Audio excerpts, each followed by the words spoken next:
Good evening and welcome to How to Prepare for Post-Secondaries as 9th and 10th graders. My name is Keila Vargas and I'm one of the counselors at Cheltenham High School, and this is Dr. Tran Doerr. Hi, everyone. I will be manning the Q&A this evening. We're going to go through a few slides of frequently asked questions, and then if questions come up as we continue, Dr. Tran Doerr will be answering them as they arrive, okay? All right, the counselors are divided by alpha, and we follow students for their entire high school career. This is an idea of the last name breakdown that we use. It changes depending on the amount of students we have coming in as 9th graders. But myself, Ms. Vargas, I have the beginning of the alphabet. Mr. DePiro is after that, Mrs. Cohen, Dr. Tran Doerr, Mrs. Martin, and Mr. Bryant. We also have 2 mental health counselors, Mr. Tran and Dr. Horsey. The best way to get a hold of a school counselor is via email or stopping by during lunch and learn or asking for a pass from a teacher. Of course, we're available for immediate needs as well. It's easier if students call ahead so that we're definitely in our offices, but we're available to meet with students as needed.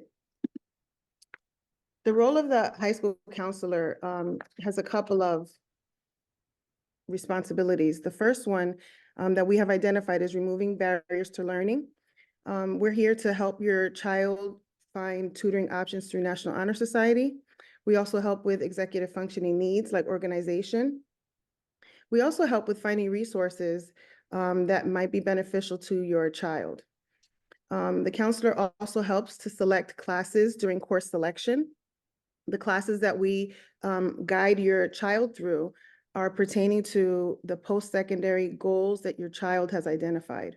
Now, this changes over time, but we follow, after meeting with students and discussing what their goals are, we advise them on the appropriate classes to take for those goals. Our next responsibility is to inform students and families about the post-secondary options. Now, we mentioned post-secondary. We're not just talking about college.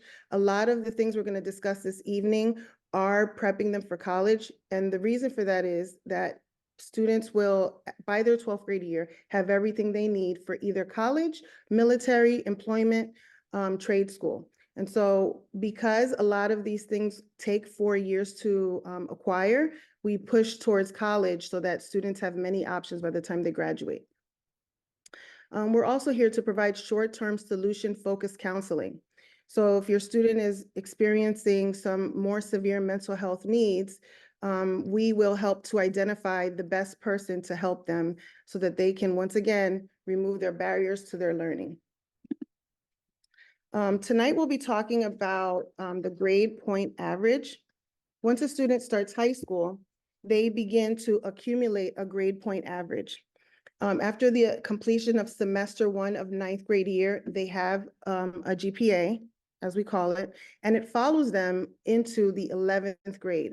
In a moment, I'm going to show you a blurry version of a transcript that is going to show how students in the 9th grade had classes that will be reflected and sent to colleges up until their 11th grade year. The transcript that we share with colleges has a weighted and unweighted GPA. That means that the weighted GPA reflects the amount of difficult, more challenging classes a student will take, like honors and AP level. And the GPA, the regular unweighted GPA does not. So here's a transcript. It's a little bit blurry, but hopefully you'll be able to get an idea of what colleges will see. So if we look at the bottom left of the screen, you see 2021. This is the 9th grade year of a child, the amount of credits they obtained, and the grades that they got. And then if you go up from there, you'll see the year 2022, and that was the 10th grade year. This student also took a summer school course, which is what is listed as Edgenuity. That's our company that we contract with for summer school courses. And then the 22-23 school year is their junior year. So typically when we send a transcript, the first initial will have this information only. As a student completes semester 1, schools may ask for what is called a mid-year report. or mid-year transcript, and then you'll be able to see the courses they completed in semester one, and that's what you'll see a little bit to your right. So if you go to the right and further down where it says 23-24, this student is still working on these 3 courses that are listed. You can put any questions that you have for Dr. Tran or on that one. Okay. We recommend, like, once again, like I said, that we are looking for preparing kids so that if they want to go to college, they're not playing catch up in their senior year because they've changed their minds. We found that students change so much from 9th grade to 12th grade that we want to make sure that they have all the options available to them. So these are some of our recommendations. Students should take 4 years of English, 4 years of social studies, 4 years of mathematics, 4 years of science, 2+ years of the same foreign language, take a full academic program each year, and take the SATs or ACTs. They should also be involved in extracurricular activities, and we'll talk a little bit about that shortly. For students that are planning on applying to more competitive schools or competitive programs, we recommend that they have as many honors and AP courses as possible, that they follow foreign language for their entire 4 years if possible, that they have 4 years of math and science, take the SAT or ACT depending on what they're planning on majoring in, and assume leadership positions in the school and outside of school.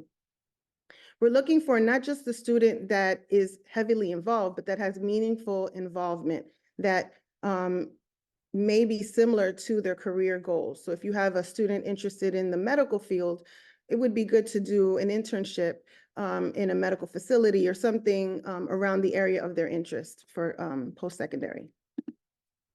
These are the required graduation courses. This can be found in the student handbook. And also contains the credits for the moving forward. So the class that is just graduating only had to complete 27 credits. Your child's class and moving forward will have to obtain 28 credits. And as I shared before, it's for Englishes, for maths, for sciences, including biology. Some of these requirements are state requirements. Students have to do 4 credit years of social studies, including government, 1 year of a world language, 1 full credit of gym, half a credit of health, and about 9.5 elective credits.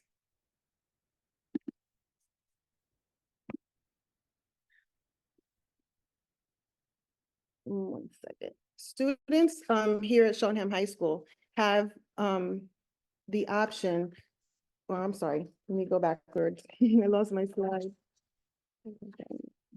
Okay. All students are given a Naviance account when they enter the high school. This account will follow them for their 4 years and will save information that they have logged in. So usually in 9th grade, we do a classroom presentation that includes surveys that are geared towards exploring careers. And so whatever they do in that survey will be saved and will, through the years, help us in our guidance meetings with them to determine what the best post-secondary plan is. So Naviance is an amazing tool. Parents also have their own login, and you can check with the counselor of your child so that you can have access to it. But within it, you can create a 4-year plan. You can explore different careers. You can identify personality and learning styles. You can research colleges. You can prepare for the SAT and ACT. You can receive notifications and emails from counselors.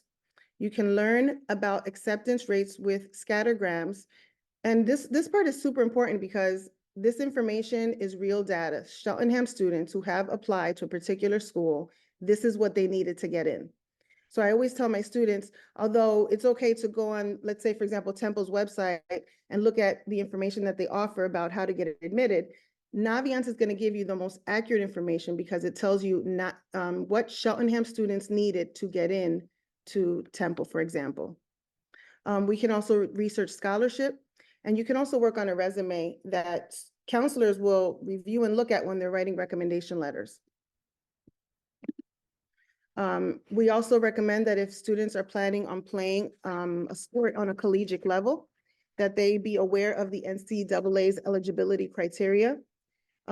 This slideshow will be available with these hyperlinks so that you can take a look at the NCAA course, core courses. And it's similar to our classes, our core classes, but they have a GPA requirement for you to play on a collegiate level.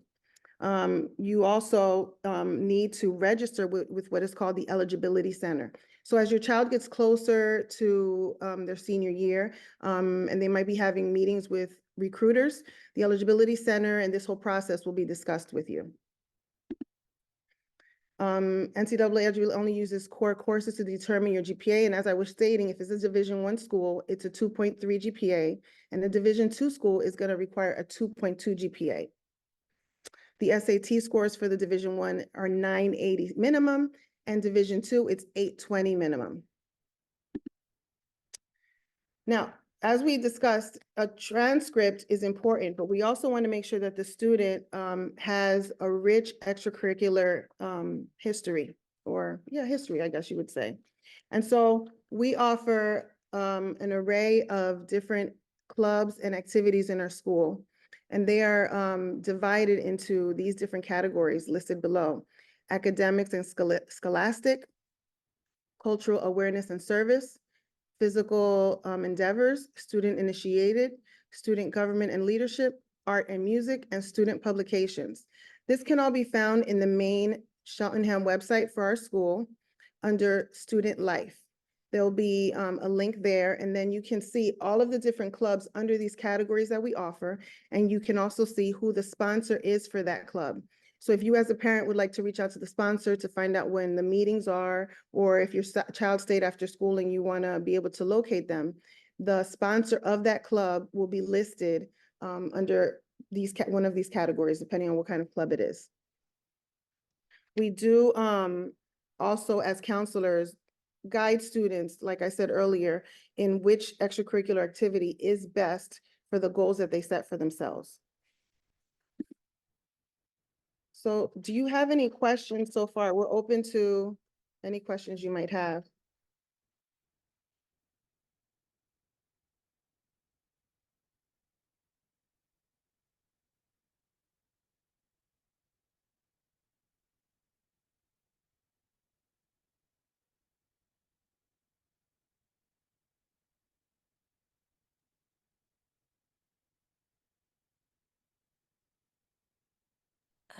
The Q&A is open if anybody has any questions, or if you want to raise your hands and ask any questions. We're open to answer any that you may have.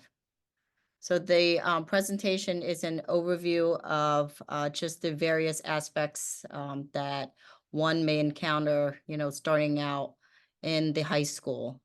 But so every year we do a presentation that is grade specific. So each year in general, we do a course selection presentation to all grade levels. And then depending on the grade, we now will either do the career and interest inventory for 9th and 10th grade students, or we do in the 11th grade, we do the college search and college application or post-high school plans. We do that presentation. And then in 12th grade, we do a presentation that is specific to seniors, where we discuss college applications or just post-high school plans specifically. We have a question, Dr. Trendor. Maybe you and I could answer it together. What are some lessons learned that you have seen that students have corrected during their high school tenure that we as parents can learn from? For me, more importantly, I have learned that understanding a GPA and how it's calculated from the 9th grade is very powerful for students. We've had students come in as 9th graders completely unaware because they've been in middle school, the GPA didn't have that much weight on it, and finding out in their 10th or 11th grade year how important it is to do well in their 9th grade year. That's been super important with some of the students I've met.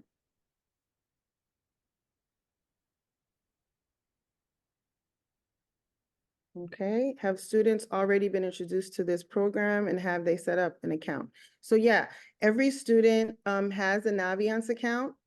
And I believe when we had PSATs, we had a day with the freshmen and they worked on it a little bit, messed around with it a little bit.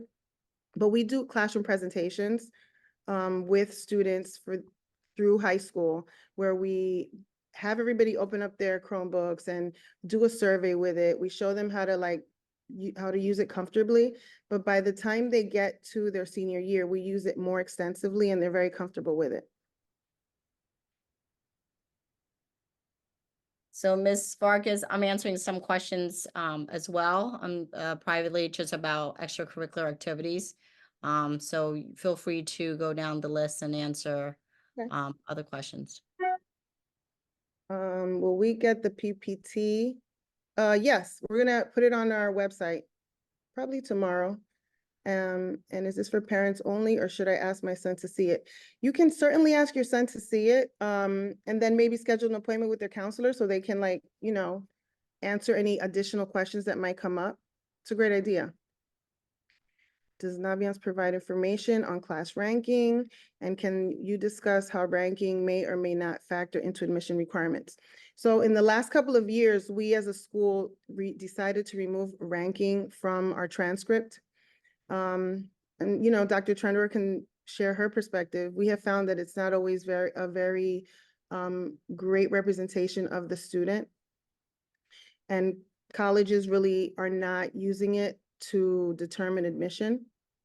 So As before they we did used to. away with the ranking, we actually survey, the districts in Montgomery County, and we saw that we were the only one using ranking. What was more important in the admissions or in the transcript was more the GPA and the weighted GPA, which really shows the quality of the students' program throughout the high school. So with that, the district decided to do away with ranking, and it really has not hurt our student.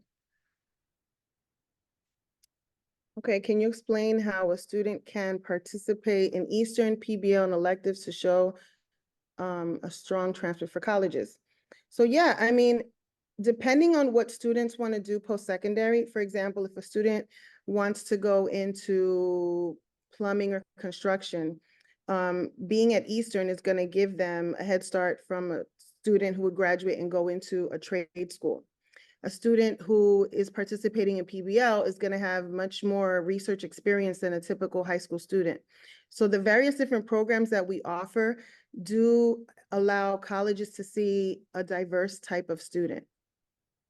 And so our transcript reflects those type of courses that kids are in. And when they write their essay and we write the recommendation letter, those things are also captured. So the next question here is, can you explain, let me see, was it? Does Naviance provide information on class rankings? Can you discuss how ranking may or may not factor into the admissions requirements? So I mentioned earlier, it really does not harm our student. It does not put them at a disadvantage. What in the admissions evaluation, what is looked at is the quality of the student's program. So along with the transcript that we sent to the schools or to any post-secondary institution, we sent along the profile, which lets the institution know that the various levels of courses that we offer. Say, for example, English. We offer English grade level, honors, and eventually AP levels. So the AP, the weighted rank really shows the quality of the student's program, how much they have challenged themselves, through the high school career. Okay, the next question is, will you be going through how to see the GPA, and is it in Power School or just Naviance? Well, sometimes it does show up in Power School. We're trying to figure out if it's at the end of the semester or not, but currently that's not accurate information. At the close of this semester, you'll be able to see your child's GPA. And in Naviance, definitely, it'll be listed on the first page under your child's initials.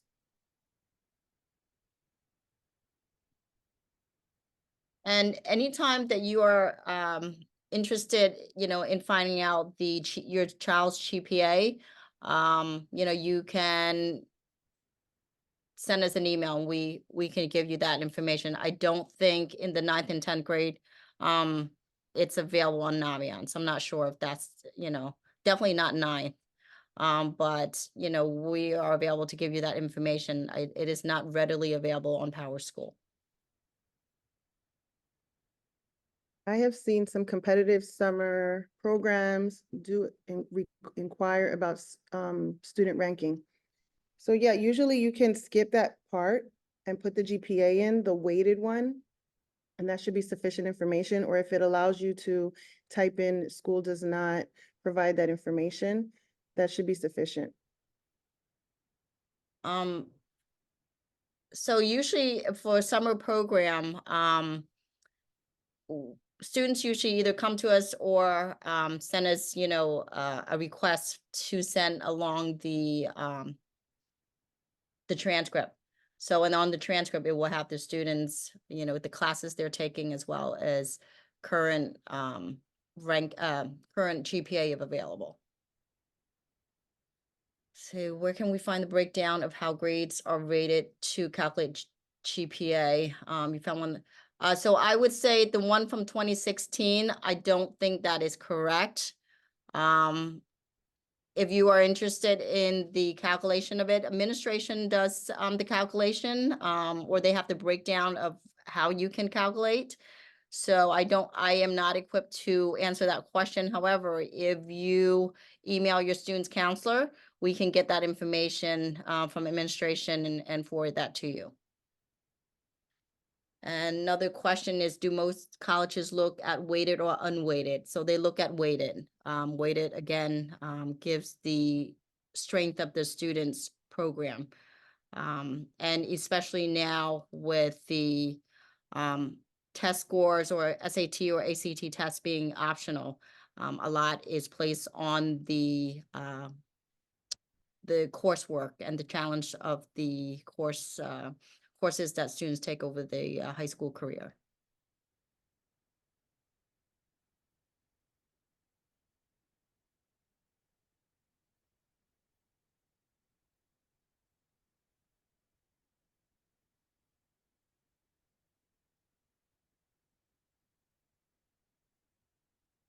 Where can students find information about summer enrichment programs and other summer opportunities?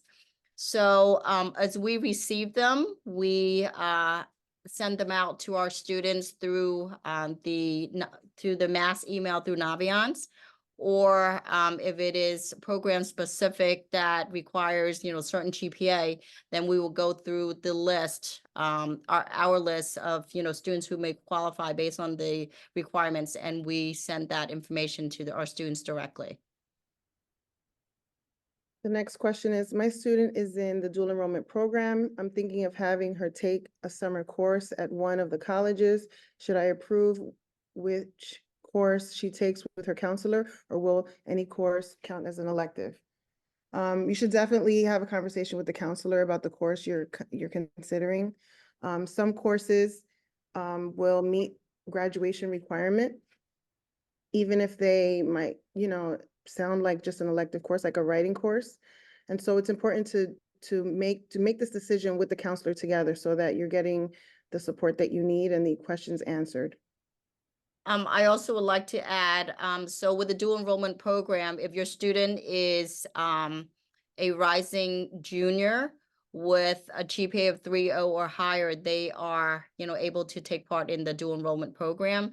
And this is speaking from just, my personal experience. Both of my children took the dual enrollment classes throughout their high school career, and one, it really improves their weighted GPA because it gets transferred into our system, into the transcript as an AP course. So that really helps, boost their GPA, their weighted GPA. And in addition, what I found with both of my kids, and one is finishing up his freshman year in college, is and had I known this, I would have advised them differently. the courses that were more like general elective classes, like psychology, sociology, or writing course, they were more accepted, at the university level, so that they get placed out of having to take those courses. And then classes that my kids took that were very specific, like biology or human anatomy and physiology or statistic. So both of my kids are science and math majors, and while those courses counted towards their, they were accepted, but they did not waive them from having to actually take those courses at the university, only because that is their, that's their major course, and the university want them to take it on campus. So that's something to keep in mind. But definitely be in contact with your counselor, so that, your counselor is aware of what your child's taking, and also, just to help support them. Okay, next question is cybersecurity at Eastern considered a college credit or weighted or unweighted GPA? So cybersecurity at Eastern, when it comes back into the high school, it just comes back as a 4-credit course at Eastern. It is not given additional weight. It's not counted as an AP course. However, the opportunities there are extraordinary. I know students there who, go on to, definitely they go on and to other 4-year universities, but while they are at Eastern, they are able to get a lot of specific program certificates. So it really gives them a head start.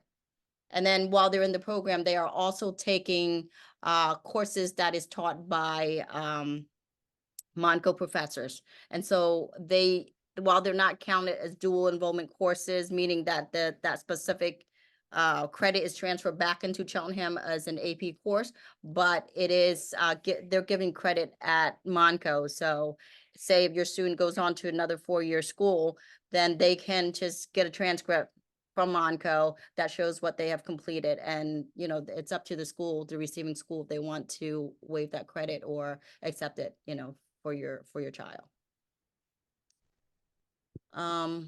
Question here about how will dual enrollment affect my child's GPA. I think we addressed that earlier. It affects it really boosts up the GPA because it gets weighted as an AP course.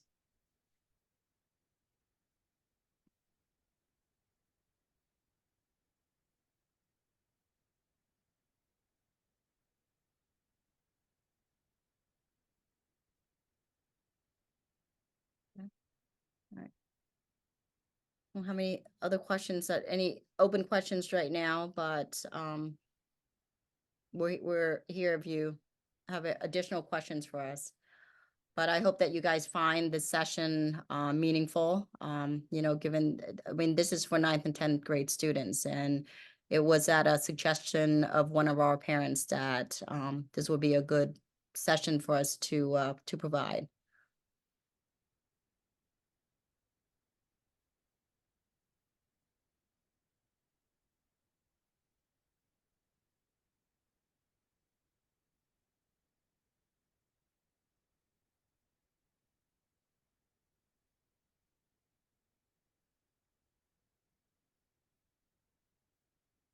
How do you access Naviance?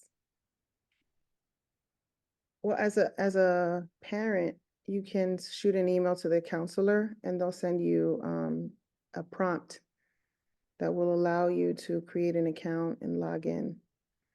Once you do that, you'll be able to see everything that your child sees and what's in there for your child. So GPA, PSAT scores, address.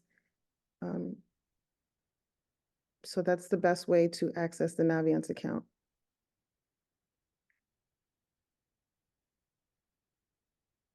And so students have an ID and password that's given to them, but sometimes if they have not accessed it in a while, it may revert back to a temporary password. And if that's the case, you just need to shoot us an email and we can reset the password for you.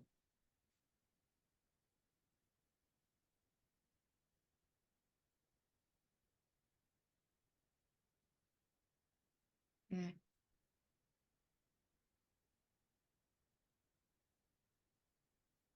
We were Um, sent thanks to yeah. Naviance in the fall. Is there anything we should be doing now for a ninth grader? So I would say maybe at the end of the school year, once they've acquired a GPA, you can use Naviance to begin looking at what colleges um, would accept a student like them. It's a great way to begin thinking about the future and giving them maybe goals towards their sophomore year. That information is added to their Naviance in the summertime. So that's a great thing that you could do with your ninth grader. You could also have them do some of the surveys that are in there to start looking at specific careers. And if a career that you find aligns with their personality, then we can talk about electives that they should be taking that support that.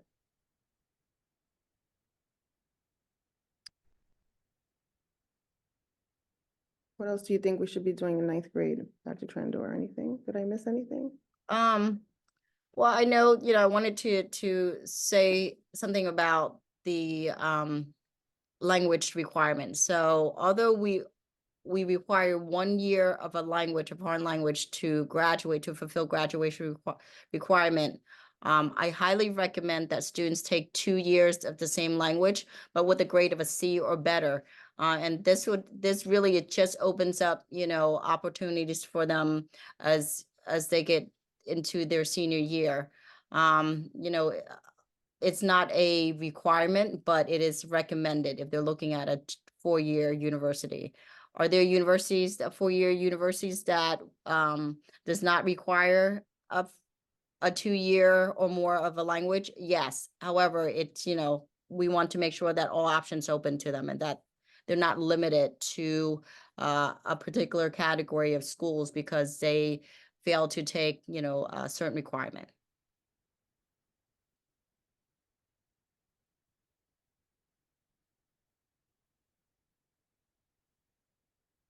College. For local colleges who take CHS dual enrollment student, can parents find out, does that college have an articulation agreement with the dual enrollment colleges, or do they accept credits from dual enrollment college the student attends? So we have partnerships with 7 schools, locally, and also Wagner University, which is online, strictly online. So those are the schools that our students are given information in terms of the colleges the courses that they offer. But it just, there's really no articulation agreements between 4-year schools, one 4-year to another 4-year school. It really is dependent on the school, what they will take. So, when your child takes dual enrollment courses, there's really no guarantee that those courses will be taken by the schools that they'll be attending. But it's very likely that it will. But like I mentioned earlier, just from my own experience, my kids went to college with many dual enrollment credits. So it's listed on their profile, but it didn't really waive them from taking some of the very major specific courses, like, the bio and the math courses. But they were waived from taking elective courses like psychology, sociology, political science. Do colleges look heavily at junior year over other years? They look at every single year, and because our GPA is cumulative, so that, students really should have a strong year every single year, because if you have a strong year freshman year, but not too hot of, a sophomore year, those 2 years get added together, divided by 2. So, the junior year is the last year to really shine, but every year is important.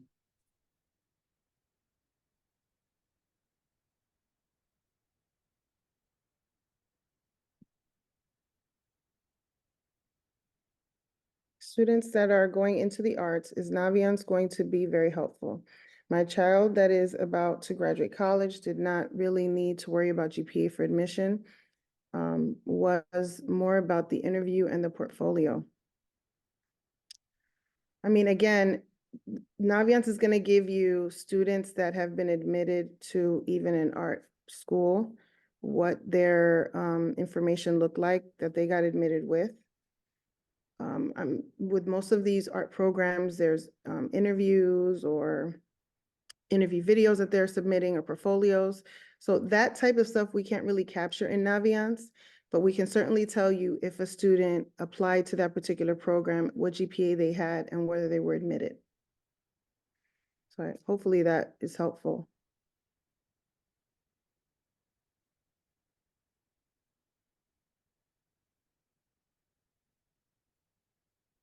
So I just wanted to piggyback on the GPA. So in order to be admitted to your student, while your student has, you know, the portfolio and the interviews that comes along with the admissions process, because it's, you know, the arts is the focus, your students still would have to meet the minimum GPA requirement, you know, in order to be admitted. So, you know, Naviance would still be helpful in that aspect.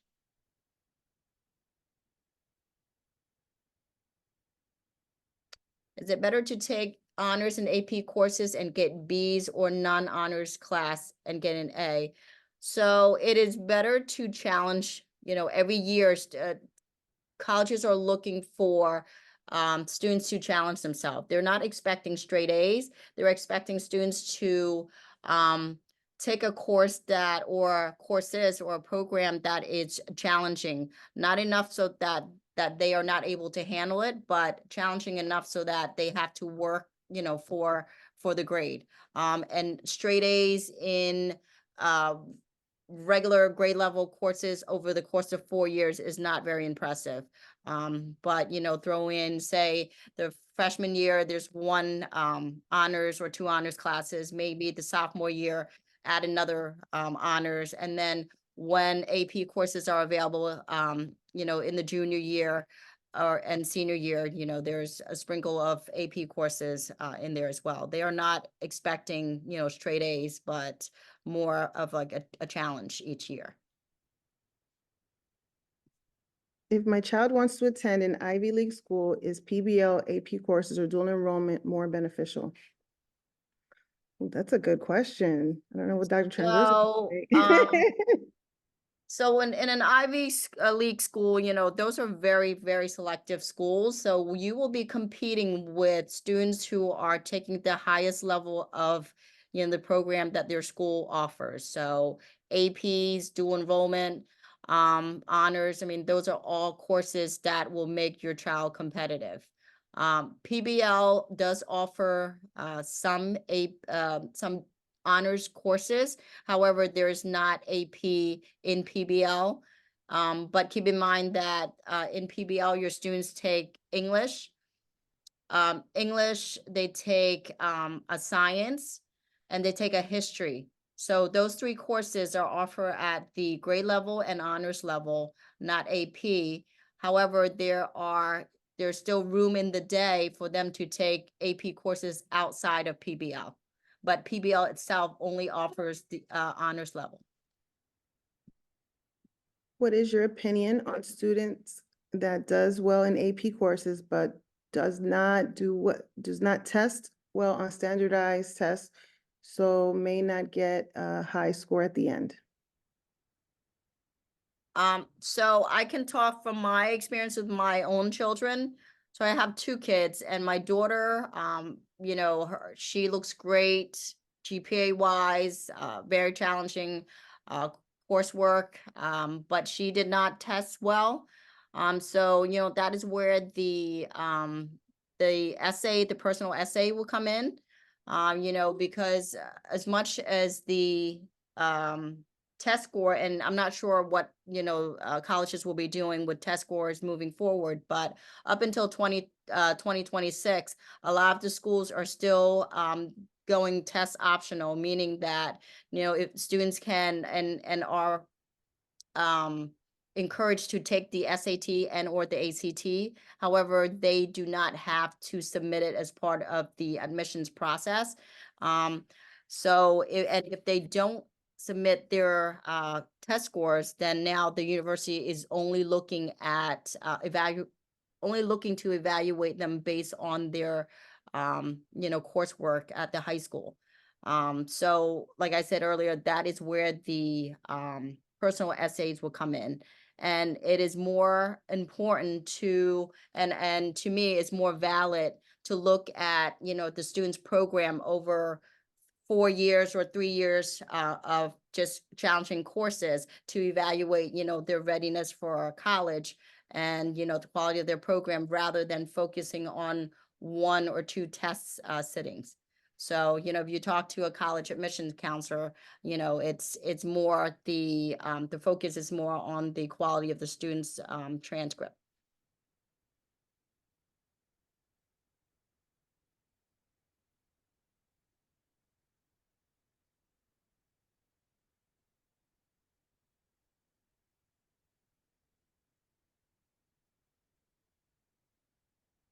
These are some really great questions, Yeah, and we appreciate that. yeah.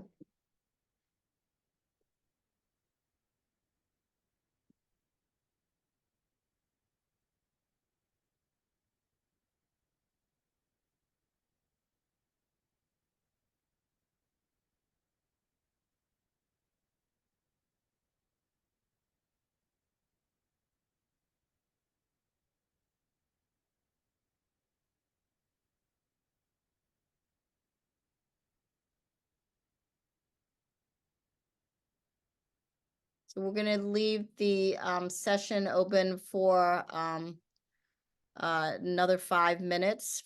If there's any additional questions, please put them in the chat and we can answer them for you.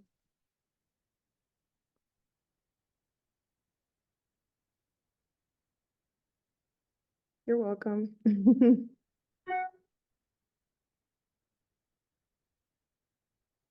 Yeah, if you have a more specific question or you'd like to delve more deeply into something specific to your child, you can also certainly schedule a meeting with the counselor so that you can get your questions answered, but also map out the next 3 to 4 years of their high school experience.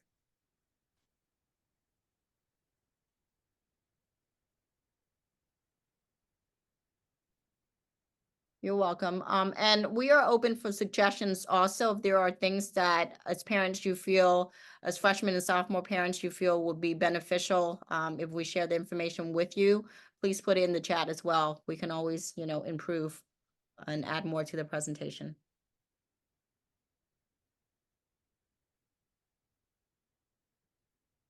Yeah, a recording of this session will be available. Yes, later for I think review. under like counseling on the website.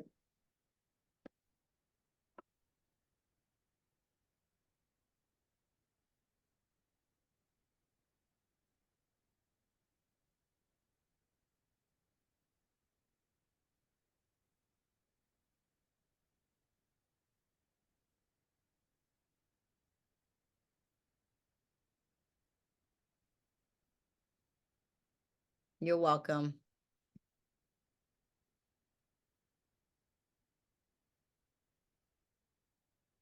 Oh, you're welcome.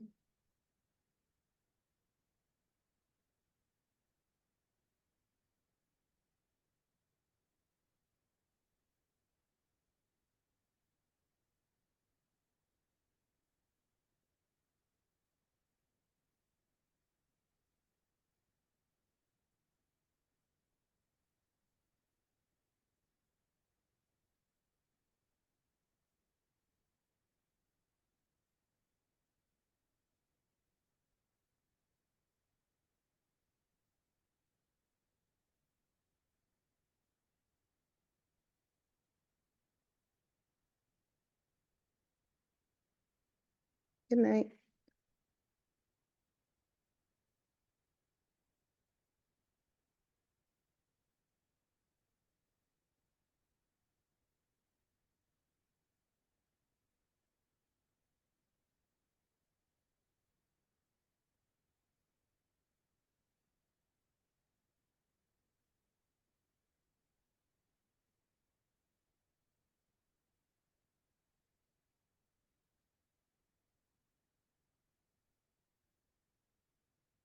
Okay, if there's no other questions, we will end the session now.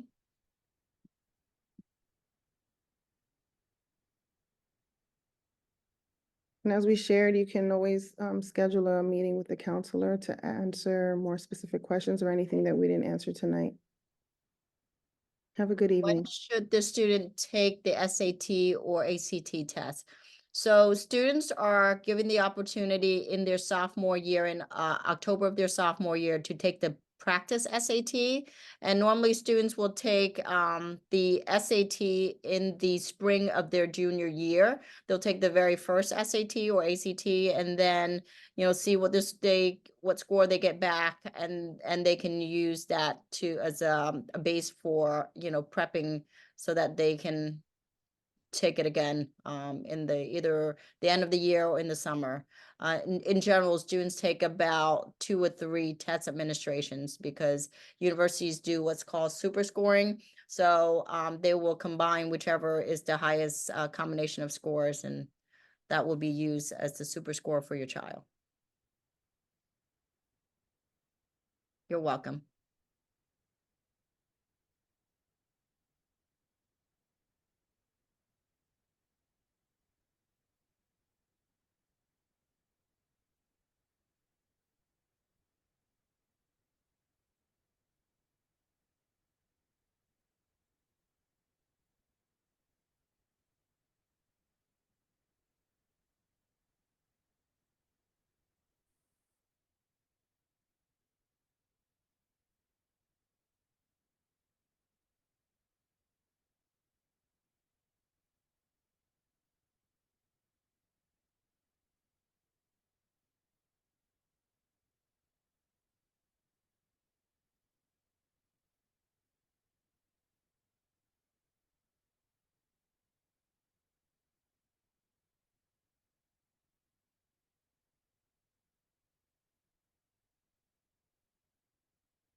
Does anyone have any more questions before we end the session? I give you one more chance.